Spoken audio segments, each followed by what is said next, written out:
queridos, a paz do Senhor Jesus. Que bom que você está com a gente. Você está no canal do YouTube da família AD Blue, Assembleia de Deus de Blumenau, igreja pastoreada pelo nosso pastor presidente, pastor Nilton, e também o nosso pastor Ledião. Você está no vídeo de subsídio da nossa escola bíblica e pequenos grupos. Especialmente, nós estamos utilizando nesse trimestre as lições da editora Kalel. E nós vamos falar sobre oração, aprendendo com os heróis da Bíblia.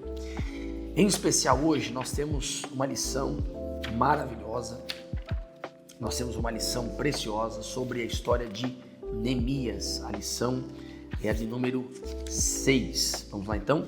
Está na revista do professor, na página 47, ok? Encontrei aqui, página 47, Reconstruindo Muralhas Espirituais com Neemias.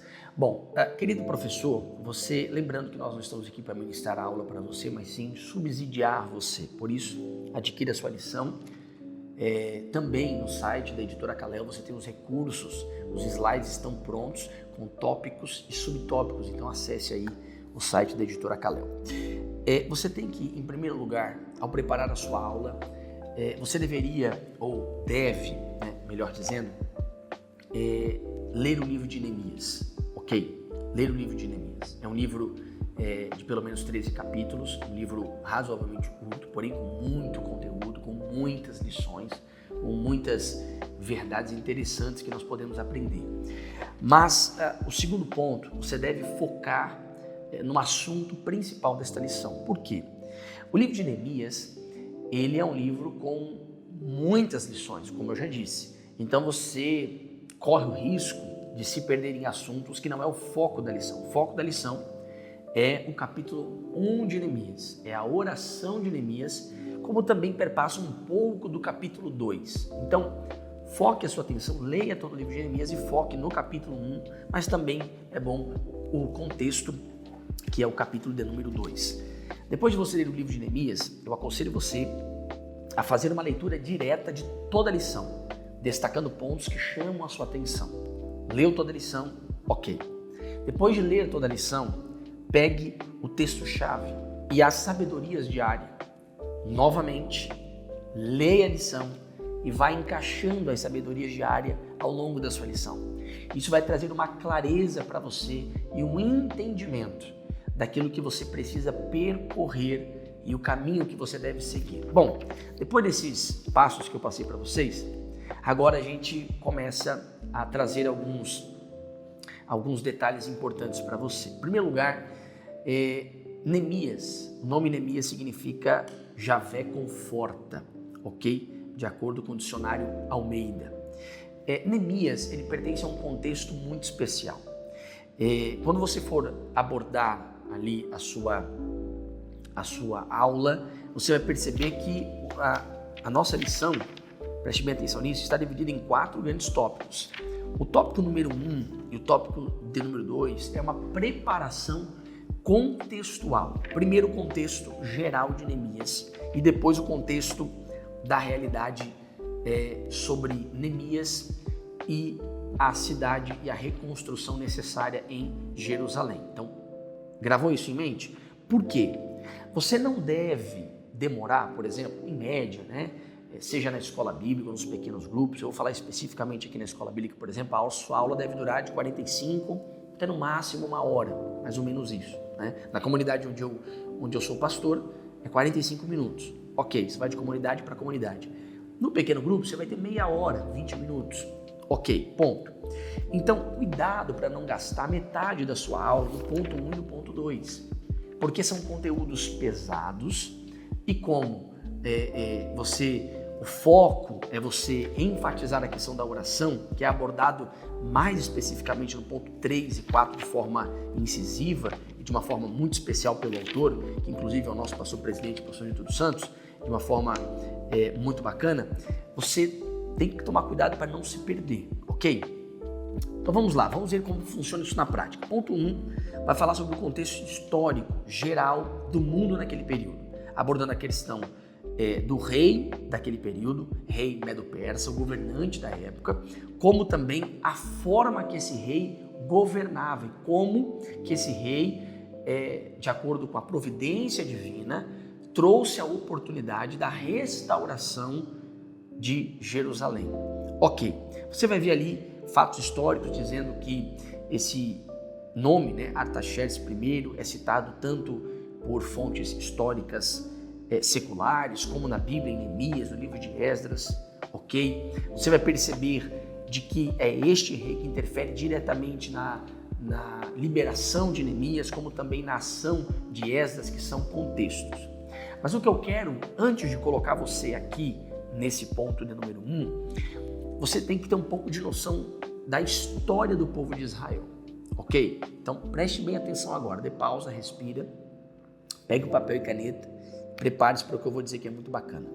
A história de Israel, desde o nascimento da monarquia, né, até a sua queda e até este período que nós estamos vivendo, ela pode ser resumida da seguinte forma. Israel teve, pelo menos o povo hebreu, 120 anos de monarquia unida. Então nós temos o reinado de Saul, nós temos o reinado de Davi e nós temos o reinado de Salomão.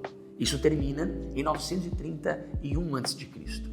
Nesse período, Israel vai se dividir, o povo hebreu vai se dividir em duas grandes nações. Reino do Norte, com Jeroboão I, torna-se então Israel, capital Samaria. Juntamente com 10 tribos, forma-se o Reino do Norte. Reino do Sul, Judá, capital Jerusalém, juntamente com 2 tribos, Judá e Benjamim, tornam-se o que nós chamamos de Reino do Sul. No tabuleiro da história, a gente vai entender que de 931, o nascimento do Reino do Norte, até 722, o Reino do Norte acontece normalmente. Em 722, os assírios, uma grande nação, destrói o Reino do Norte. Então, a partir de 722, nós temos apenas Judá, capital, Jerusalém, Reino do Sul, com as tribos de Judá e Benjamim.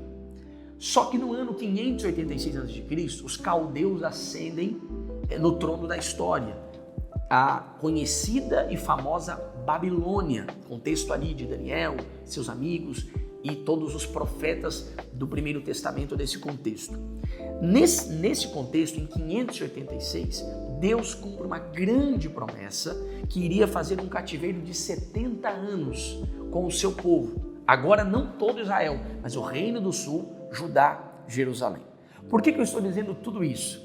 Porque tudo isso perdura até 516. É o contexto próximo da história de Neemias. Neemias é o livro histórico do retorno da Babilônia. Então tudo isso aconteceu e aqui estamos no retorno. Agora, ponto, novo parágrafo. O retorno do povo de Deus se deu em 3 fases. Olha que coisa bacana para você citar para os seus alunos. A primeira fase é a chamada fase de Zorobabel, a reconstrução do templo. Ali tem certo problema com a questão dos samaritanos, que era um povo de mistura de raça e mistura de crenças. Eles não aceitam a reconstrução do templo. Esse é o contexto de Ageu e Zacarias também. O segundo movimento é em 457 com Esdras, com escribas e mestres, voltando às escrituras, voltando o fervor espiritual e religioso do povo de Deus. Você pode acompanhar isso no livro que carrega o seu nome. E a terceira grande fase, o terceiro grande movimento de retorno desses 70 anos é este aqui. É a história de Neemias com a famosa reconstrução, enfatizando a reconstrução das muralhas que precisava no contexto da época. Bom, entendendo todo esse contexto, é que você pode derramar-se no contexto histórico de Artaxerxes e essa forma que ele tinha de governar. Por quê? Diferente dos assírios, conhecidos pela sua violência, a Babilônia, a transformação da cultura, os medo-persas, eles governavam o povo, independente de preservar a sua cultura ou não. Na verdade, eles respeitavam a cultura de cada povo, o jeito de cada povo. O importante era a questão do domínio. Por isso, todo esse movimento, respeito religioso e cultural que Artaxerxes tinha, porque era o modus operandi do contexto medo-persa. Geralmente, às vezes tinha alguns que fugiam da regra, mas senão é muito conteúdo para essa aula. Aí no ponto 2, é aqui que você vai agora explicar o contexto de Neemias. Você explicou o contexto do mundo, o contexto do que aconteceu com Judá, Jerusalém, Israel, Samaria até aqui. Agora você entra no ponto 2, focando em Neemias e a reconstrução de Jerusalém. O ponto 2 começa explicando que Neemias era um homem importante do seu tempo, um homem de confiança. O texto vai dizer que ele era copeiro do rei. Não sei se você tem costume de grifar a sua Bíblia, eu tenho, gosto, de marcar a minha Bíblia. Senão você pode marcar na sua lição na página 48, lá no versículo 11. Então era eu copeiro do rei. Isso aqui não é qualquer informação. O texto está falando sobre uma posição de privilégio. Nós estamos falando de alguém da mais alta confiança de Artaxerxes, alguém que antes do rei provar da sua bebida, do seu alimento, era o copeiro que participava disso, demonstrando que esse rei não poderia ser envenenado por algum outro motivo. Ou seja, era uma função de extrema confiança, era um homem extremamente importante no seu tempo. Só que, olha que coisa interessante, provavelmente, Neemias é um nascido dentro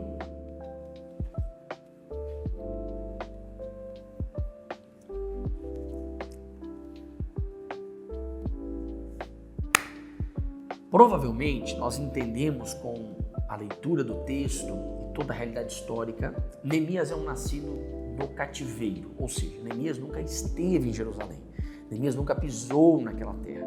Aliás, de Suzã, a fortaleza, o palácio de inverno de Xerxes, até Jerusalém, pelo menos 1.500 quilômetros de distância nós temos aqui. É muito interessante, porque o texto vai dizer para a gente que Neemias era o copeiro real, de uma posição extraordinária, mas ele sentiu a dor e o sofrimento de Jerusalém, o sofrimento dos seus irmãos. Claro que isso você contextualiza um pouco melhor, dizendo que ele se encontra com o seu irmão Hanani, e através desse encontro, ali no versículo de número 2, através desse encontro ele pergunta como está os de Judá, ou seja, Reino do Sul, porque Reino do Norte já não existe mais, 722 se acabou. Como está o Reino do Sul? 142 anos se passaram desde a destruição até este momento. E a pergunta é, como está o nosso povo? Como está a realidade, o contexto do nosso povo? Como eles estão vivendo? Quando ele ouve a notícia, o texto diz que ele se compadece, ele não fica indiferente ao sofrimento do seu povo. Uma das sabedorias diárias, Romanos 12:15, aí você pode aplicar aos seus alunos, sorri com os que sorriem e chore com aqueles que choram. Como nós precisamos de pessoas que lamentam a situação que está. Hoje nós não temos mais a Jerusalém, a necessidade da reconstrução dos muros, do contexto da época que eu estou falando, mas hoje nós temos famílias com muros derrubados, lares destruídos, pessoas em vícios, pessoas em situações deploráveis, e Neemias não está indiferente a isso. Neemias chora, sabe? Há hoje um evangelho que prega-se que com Jesus é só alegria, e na verdade provavelmente um encontro verdadeiro com Jesus te levará às lágrimas, porque as batidas do coração de Deus estarão no nosso coração, e Deus não se alegra com o sofrimento das suas criaturas, especialmente os seus filhos, que ainda não encontraram o amor de Jesus em seu coração. Bom, enfatize isso, a necessidade de termos o coração de Deus, de chorarmos.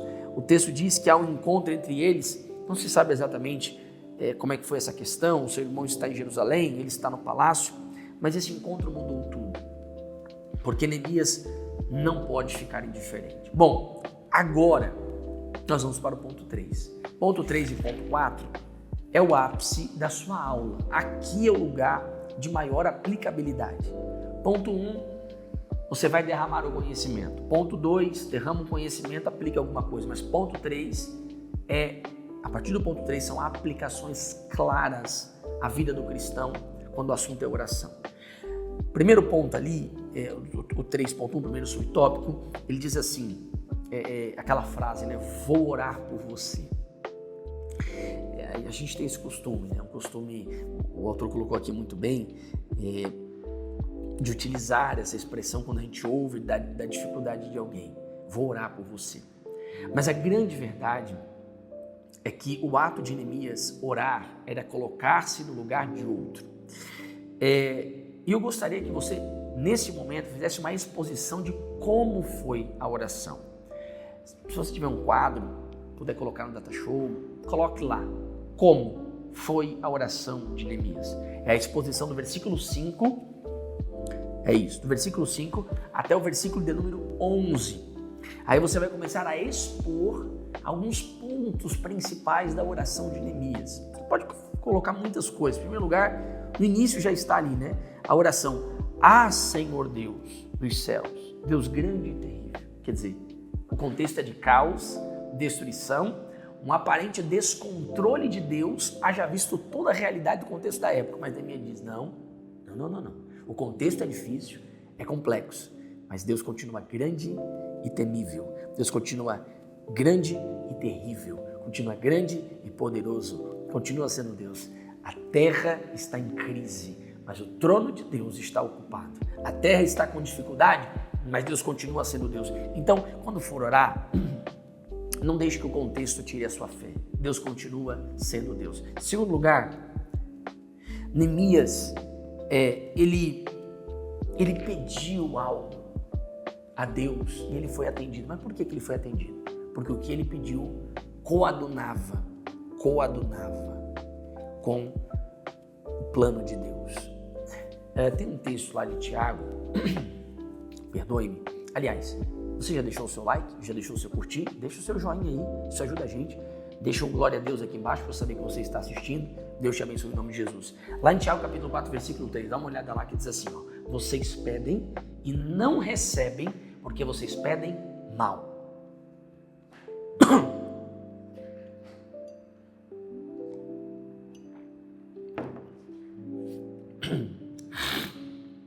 Vamos lá. Só um teste. Ou seja, existem coisas que nós estamos pedindo que Deus não tem compromisso com isso. Deus tem compromisso com a sua vontade, com a sua soberania.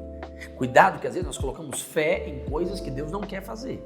E geralmente, na verdade, a oração tem sido para muitos uma ferramenta para Deus aprovar os seus planos pessoais.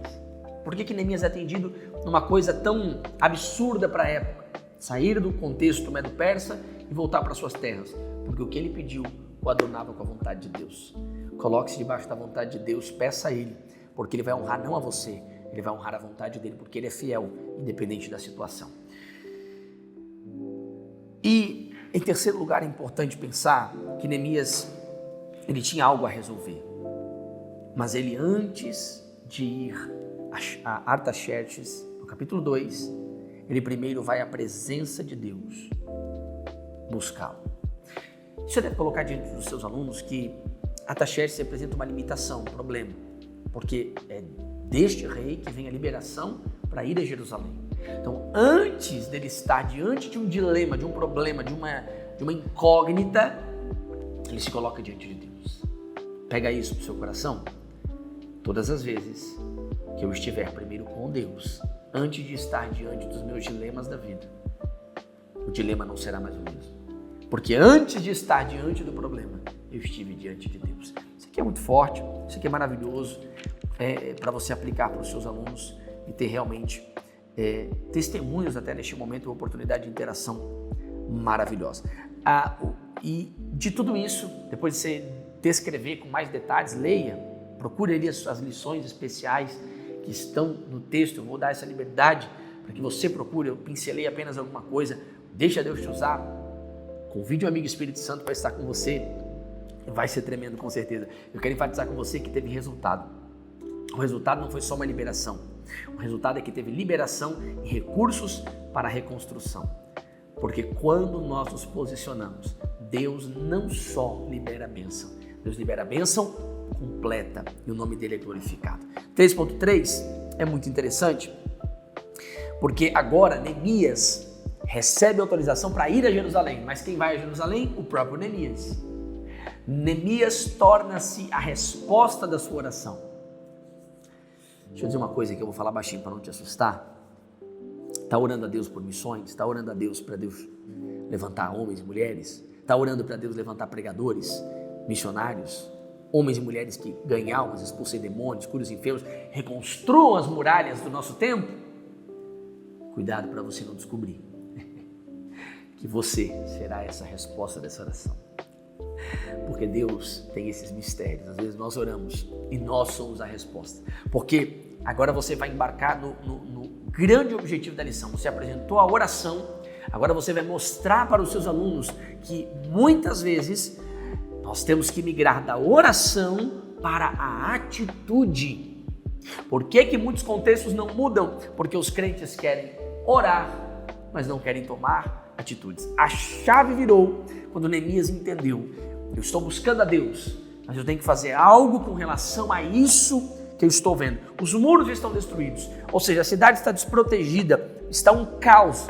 Meu irmão veio aqui e explicou que está tudo terrível. Já havia passado mais de 140 anos, mas se a porta abriu e eu vi o dilema, eu sou a resposta de Deus para este tempo. Não vou me dar uma de vítima, não vou terceirizar a solução é comigo. Isso é fantástico, isso é extraordinário.